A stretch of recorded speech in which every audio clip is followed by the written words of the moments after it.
आज की कहानी आज से तकरीबन 40 साल पहले देवगढ़ में घटी थी। वो जमाना जो कि पुराना जमाना कहलाता था। उस जमाने में अस्पताल के लिए लोगों को घंटों का सफर तय करके शहर जाना पड़ता था। ऐसे में देवगढ़ में दाखिल हुए डॉक्टर शैलेश, जो चिकित्सक विज्ञान को इतना बेहतर जानते थे कि वो दावा करते थे कि वो मरे हुए आदमी को भी जिंदा कर सकते हैं। आइए जानते हैं कहानी को एकदम शुरुआत से। 40 साल पहले एक छोटे से खंडहर के इलाके को पुनः निर्माण करके एक छोटे से अस्पताल के तौर पर बनाया गया। डॉक्टर शैलेश एकमात्र ऐसे चिकित्सक थे जो उस गांव में रहते थे। खैर, कोई भी आज तक ये नहीं जान पाया था कि वो गांव में किस जगह रहते थे, क्योंकि आज तक किसी ने भी उनके घर को नहीं देखा था। हर किसी ने उन्हें अस्पताल में ही देखा था। 3 मई 1982 को उसी गांव का रहने वाला विमलेश अपने बूढ़े बाबूजी को लेकर अस्पताल पहुंचा। उन्हें दिल का दौरा पड़ा था। स्ट्रेचर पर लिटाकर ऑपरेशन थिएटर तक ले जाते जाते ही उसके पिताजी की नर्व्स ने जवाब दे दिया था। विमलेश फूट फूट कर रोने लगा और उसके उदासी को देखते हुए डॉक्टर शैलेश ने उसे सांत्वना देते हुए कहा, "यह मेरा अस्पताल है। यहां मरे हुए भी जी उठते हैं। तुम मुझे थोड़ा समय दो, तुम्हारे पिताजी जीवित हो जाएंगे।" तकरीबन 25 मिनट के लगातार इलाज के बाद विमलेश के बूढ़े बाबूजी बिना किसी सहारे के ऑपरेशन थिएटर से बाहर अपने आप चलते हुए आ गए। विमलेश को अपनी आंखों पर बिल्कुल भी विश्वास नहीं हो रहा था कि डॉक्टर साहब ने उनके बाबूजी को फिर से जिंदा कर दिया है। "पिताजी, मुझे अपनी आंखों पर विश्वास नहीं हो रहा है कि आप बिल्कुल ठीक हैं।" विमलेश के बाबूजी ने उसकी बातों का कोई जवाब नहीं दिया और सीधा अस्पताल से निकल गए। उसके बाबूजी बिल्कुल किसी कठपुतली की तरह सीधा चलते जा रहे थे।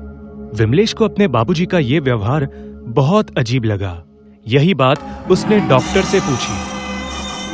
"अरे डॉक्टर साहब, ये मेरे बाबूजी ठीक तो हो गए हैं, लेकिन ये इतना अजीब बर्ताव क्यों कर रहे हैं?" "विमलेश बाबू, तुम्हारे पिताजी मौत के मुंह से बाहर आए हैं। थोड़ा तो समय लगेगा पहले जैसा होने में।" ये खबर अब पूरे गांव में फैल गई कि डॉक्टर शैलेश के अस्पताल से कोई भी मरा हुआ नहीं लौटता। मरे हुए इंसान भी जिंदा हो जाते हैं। इसके बाद 2 और पेशेंट्स आए जिन्हें मरे 1 दिन से भी ऊपर हो चुका था, लेकिन अस्पताल से लौटे तब वो जिंदा थे। लेकिन अगर ऐसा हो सकता तब दुनिया में भगवान की जरूरत ही नहीं होती। अब उस डॉक्टर के खतरनाक सच से सबको सामना करना था। वो मरीज जो डॉक्टर शैलेश के अस्पताल से मरने के बाद जिंदा लौटते थे, उन सब में एक चीज नोटिस की गई। उन सब के अंदर से दिल के धड़कने की आवाज गायब हो जाती। उनके पहले के व्यवहार और अब के व्यवहार में जमीन आसमान का फर्क होता। वो शख्स अब न तो किसी से बात करता, न खाना खाता, न पानी पीता, फिर भी बिल्कुल स्वस्थ रहता। चाहे उसे सेका हुआ लोहा भी जिस्म पर लगा दो, उसे कोई फर्क नहीं पड़ता। यानी कि ये सब महज एक जिंदा लाश साबित हो रहे थे। इनके जीने और मरने में कोई अंतर नहीं था। सरपंच के घर 2-3 लोगों की आपस में मीटिंग हुई, जहां सब ने आपस में ये तय किया कि अगली बार जब भी कोई मरा हुआ पेशेंट उस अस्पताल के अंदर जाएगा, तो हम सब अंदर से छुपकर देखेंगे कि वो डॉक्टर ऐसा क्या करता है। 3 दिन बाद एक आदमी की मौत हुई और वो था विमलेश, जिसने इस घटना को और दहलाकर रख दिया। दरअसल उसकी मौत का कारण थे उसके पिता। उन्होंने विमलेश को न जाने कब और कैसे मारा कि विमलेश की बड़ी भयानक मौत हुई। उसकी लाश लिए 2 लोग अंदर अस्पताल में गए और अस्पताल में जाते ही डॉक्टर शैलेश ने उन्हें बाहर रोक लिया और कहा कि अंदर हम इसका इलाज करके जल्द बाहर भेज देंगे। उधर अस्पताल के उस ऑपरेशन थिएटर वाले खिड़की से सरपंच और उसके दोनों दोस्त छुपकर उस डॉक्टर पर नजर रखे थे कि वो असल में करता क्या है।